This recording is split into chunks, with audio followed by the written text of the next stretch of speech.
Hello, I'm Eileen Wickstead, and welcome to On the Record. Well, is it over?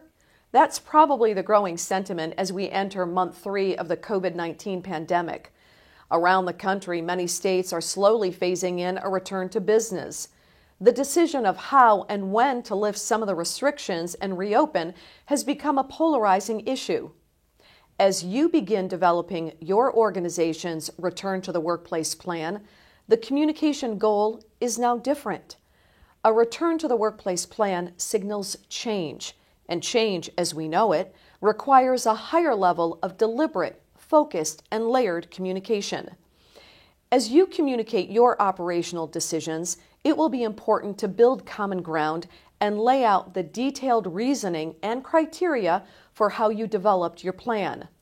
But to be effective, you will need to address the issue of fear.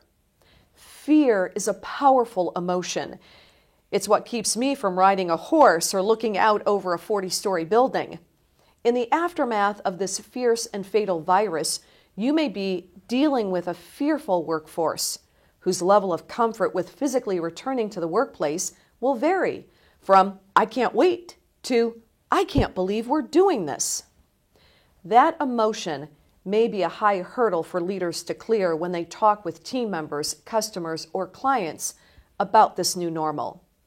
I'd like to give you 3 things to consider as you communicate your plans. First, address the issue of fear head-on. For more than 2 months, people have been told the best way to protect themselves and their loved ones is to isolate, stay home, limit your physical contact. As the focus shifts from shutting down to opening up, there may be reluctance and even opposition to coming back. Recognize that people might be fearful and show empathy, just as it may have been different and uncomfortable to be forced to stay at home and work remotely. By now, your team has adjusted and likely gotten used to it. It might be just as uncomfortable for them to step back in to a new normal. Second, change your communication to brief, frequent, and layered. Integrate the messages of your return to workplace plan into your daily and weekly communication, and begin talking about the future of when we are all back together. Frequent, brief mentions across all of your communication channels will help shape the narrative within your organization. And finally, communicate the details of your operational plan with your team. Every company's plan will talk about protecting health and safety. Tell your team how that will be accomplished. Give details and criteria. For instance, more cleanings, face masks, hand sanitizers, travel restrictions.